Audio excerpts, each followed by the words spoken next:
London से लौटे परिवार को पुलिस ने रोका। बेटे के भारी बैग में नोटों की गड्डियां नहीं, कुछ ऐसा निकला जिसे देख कमिश्नर ने भी सैल्यूट ठोका। अक्सर हम सुनते हैं कि हवाई अड्डों पर पकड़े जाने वाले लोग अपने जूतों में, बैग की गुप्त तहों में या खिलौनों के अंदर सोना और विदेशी मुद्रा छिपा कर लाते हैं। लेकिन आज की यह कहानी किसी अपराध की नहीं, बल्कि एक ऐसे जज्बे की है जिसने कानून के रखवालों की आंखों में भी नमी ला दी। यह कहानी है संस्कारों की, उस असली धन की जो बैंक लॉकर में नहीं बल्कि दिल की तिजोरी में रखा जाता है। दिल्ली का इंदिरा गांधी अंतर्राष्ट्रीय हवाई अड्डा यात्रियों की चहल पहल से भरा हुआ था। बाहर चिलचिलाती धूप थी, लेकिन अंदर वातानुकूलित हॉल में ठंडक का एहसास था। लंदन से आई फ्लाइट संख्या AI 162 अभी अभी लैंड हुई थी। यात्री अपनी थकान मिटाते हुए इमिग्रेशन और बैगेज क्लेम की ओर बढ़ रहे थे। इसी भीड़ में एक बहुत ही संभ्रांत और रईस परिवार दिखाई दे रहा था, मल्होत्रा परिवार।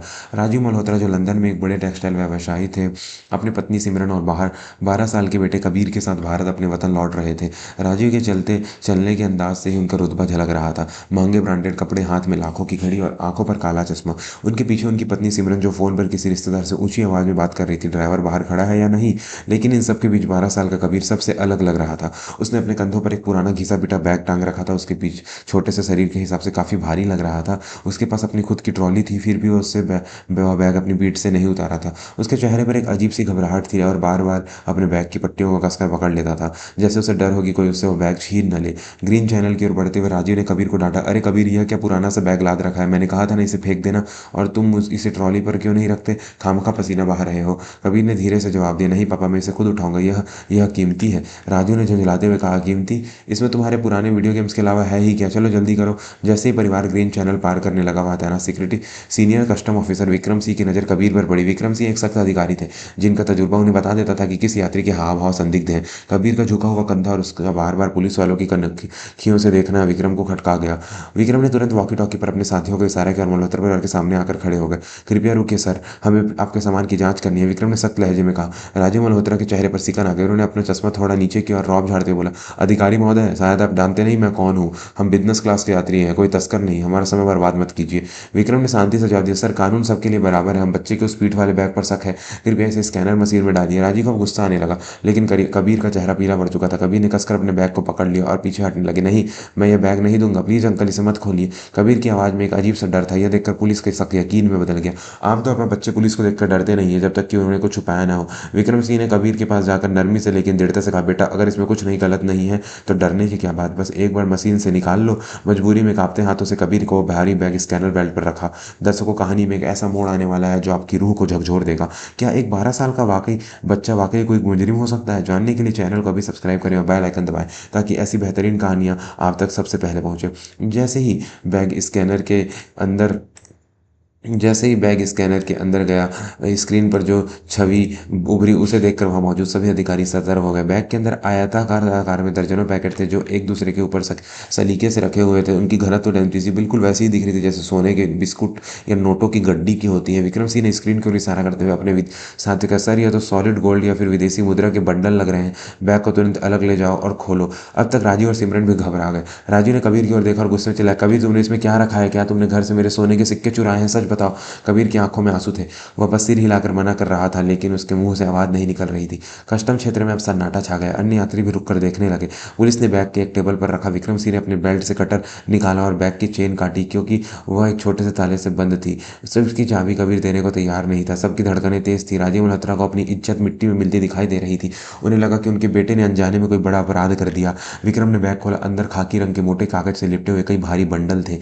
पुलिस वालों को लगा कि अब सोना चमकेगा। विक्रम ने पहले बंडल का कागज फाड़ा, लेकिन अंदर से जो निकला वह उसे देखकर विक्रम का हाथ हवा में ही रुक गया। वह सोना नहीं था, वह नोटों की गड्डियां भी नहीं थी। वह मोटी मोटी किताबें थी, लेकिन आम किताबें नहीं। उन पन्नों पर स्याही नहीं थी, बल्कि उभरे हुए बिंदु थे। यह ब्रेली की किताबें थीं, जो नेत्रहीनों के पढ़ने के काम आती थी। पुलिस वाले हैरान थे। उन्होंने दूसरा पैकेट खोला, उसमें भी वही किताबें थी। तीसरे पैकेट के पुराने जमाने में कैसेट टेप और एक छोटा सा रिकॉर्डर था। विक्रम ने एक किताब उठाई। वह बहुत भारी थी, क्योंकि उसके पन्ने बहुत मोटे थे। उसने कबीर की ओर देखा, जो अब सिसक रहा था। राजीव भी हक्का बक्का रह गया। कबीर, यह सब क्या है? तुम लंदन से रद्दी कागज भरकर क्यों लाए हो? राजीव ने पूछा।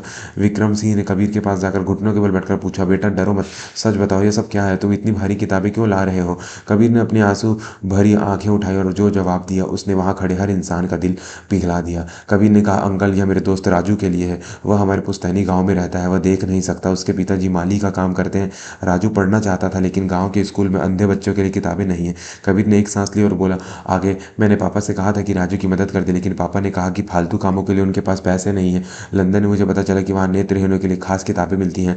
मैंने अपनी पॉकेट मनी से सेकंड हैंड किताबें खरीदी, लेकिन राजू को अंग्रेजी नहीं आती, इसलिए कबीर ने उस पुराने टेप रिकॉर्डर की ओर इशारा किया, इसलिए मैंने पिछले 6 महीने में हर रात जागकर इन किताबों का हिंदी अनुवाद करके इस कैसेटों में रिकॉर्ड किया है, ताकि राजू सुनकर पढ़ाई कर सके और अपनी 10वीं की परीक्षा दे सके। यह बैग भारी था, इसलिए पापा इसे फेंकने को कह रहे थे, पर इसमें राजू का भविष्य है अंकल, मैं इसे कैसे फेंक देता? यह सुनकर पूरे कस्टम हॉल में एक अजीब सी खामोशी छा गई, वह खामोशी जो किसी महान कार्य के सम्मान में अपने आप पैदा हो जाती है। राजीव मल्होत्रा, जो कुछ देर पहले अपने रुतबे और पैसे के घमंड में चूर थे, अब शर्म से पानी पानी हो रहे थे। उन्हें याद आया कि कैसे कबीर अक्सर रात को अपने कमरे में कुछ गुदगुदाता रहता था और वह उसे डांट कर सो जाने को कहते थे। उन्हें पता ही नहीं था कि उनका बेटा छोटा सा 7 समुंदर पार बैठकर किसी की जिंदगी रोशन करने की कोशिश कर रहा था। कस्टम ऑफिसर विक्रम सिंह, जिन्होंने अपनी नौकरी के हजारों तस्कर, अपराधी और झूठे लोग देखे थे, आज निशब्द थे। उनकी आंखों के कोनों में नमी तैरने लगी। उन्होंने वह ब्रेल की किताबें आप वापस बैग में रखी और कबीर के सिर पर हाथ रखा।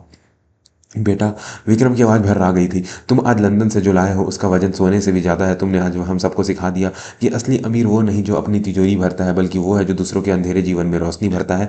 विक्रम सिंह ने खड़े हुए और उन्होंने अपने साथी पुलिसकर्मियों को इशारा किया। सभी अधिकारियों ने एक साथ कबीर को सैल्यूट किया। यह सम्मान किसी मंत्री या सेलिब्रिटी के लिए नहीं था, बल्कि उस मासूमियत और त्याग के लिए था। राजू आगे बढ़े और उन्होंने कबीर को गले लगा लिया। उनकी आंखों में आंसू बह रहे थे। मुझे माफ़ कर दे बेटे, राजू ने भरे गले से कहा। मैं पैसे कमाने में इतना व्यस्त हो गया कि यह भूल गया कि इंसानियत क्या होती है।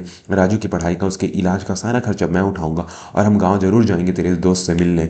दोस्तों, कहानी अभी खत्म नहीं हुई है। इस घटना का अंत आपको यह सोचने पर मजबूर कर देगा कि हम अपने बच्चों को क्या सिखा रहे हैं। आगे बढ़ने से पहले अगर इस बच्चे की सोच ने आपका दिल जीत लिया है तो वीडियो को लाइक जरूर करें। कस्टम अधिकारियों ने बिना किसी जांच पड़ताल के कबीर का बैग इज्जत के साथ बंद किया और खुद उसे ट्रॉली पर जाते जाते विक्रम सिंह ने अपनी जेब से एक पेन निकाला और कबीर को देते हुए कहा, यह मेरी तरफ से राजू को देना, कहना कि एक पुलिस अंकल ने उसे शुभकामनाएं भेजी हैं। जब मल्होत्रा परिवार एयरपोर्ट से बाहर निकला तो शाम ढल रही थी, लेकिन कबीर का चेहरा एक अलग ही रोशनी से चमक रहा था। उसे आज महसूस हो रहा था कि उसने कोई गुनाह नहीं बल्कि एक पुण्य का काम किया है। कुछ दिनों बाद जब कबीर गांव पहुंचा और उसने राजू के हाथों में वह ब्रेल की किताबें और अपनी आवाज वाले टेप थमाए, तो राजू के चेहरे पर जो मुस्कान थी वह करोड़ों रुपयों से भी नहीं खरीदी जा सकती थी। राजू ने रोते हुए कबीर के हाथ थामे और कहा, तू मेरी आंखें बनकर आया है भाई। उस दिन राजीव मल्होत्रा ने भी गांव के स्कूल को गोद ले लिया और वहां दिव्यांग बच्चों के लिए एक विशेष विंग बनवाया। एक 12 साल के बच्चे की जिद और त्याग ने न केवल एक गरीब बच्चे की तकदीर बदल दी, बल्कि अपने पिता के नजरिए को भी हमेशा के लिए बदल दिया। यह कहानी हमें सिखाती है कि हम अक्सर बच्चों को डॉक्टर, इंजीनियर या बिजनेसमैन बनाने की होड़ में लगे रहते हैं, लेकिन क्या हम उन्हें एक अच्छा इंसान बनाना सिखाते हैं? कबीर के पास अपना कोई बैंक बैलेंस नहीं था, लेकिन उसने अपनी जेब खर्च और अपनी मेहनत सेवा कर दिखाया, जो बड़े बड़े धनवान नहीं कर पाते। मदद करने के लिए धन की नहीं बल्कि एक बड़े और साफ मन की जरूरत होती है। लंदन से दिल्ली तक का वह भारी बैग सिर्फ किताबों का बोझ नहीं था, वह जिम्मेदारी का बोझ था, जिसे कबीर ने अपने नन्हे कंधों पर बखूबी उठाया। अगर आपके घर में भी बच्चे हैं तो उन्हें यह कहानी जरूर सुनाएं। उन्हें बताएं कि असली सफलता इसमें नहीं है कि आपने दुनिया में क्या हासिल किया, बल्कि इसमें है कि आपने दुनिया को क्या लौटाया। तो दोस्तों, आपको कबीर की यह कहानी कैसी लगी? क्या आपने भी कभी अपनी छोटी सी कोशिश की कि कोशिश से किसी के चेहरे पर मुस्कान बिखेरी है? अपने अनुभव हमें कमेंट में लिखकर जरूर बताएं। अगर यह वीडियो आपके दिल को छू गई हो तो इसे अपने परिवार और दोस्तों के साथ शेयर करना ना भूलें। ऐसी ही प्रेरणादायक और भावुक कहानियों के लिए हमारे चैनल को सब्सक्राइब करें। मिलते हैं अगली वीडियो में एक नई कहानी के साथ। तब तक के लिए अपना ख्याल रखें और अपनों का भी। जय हिंद।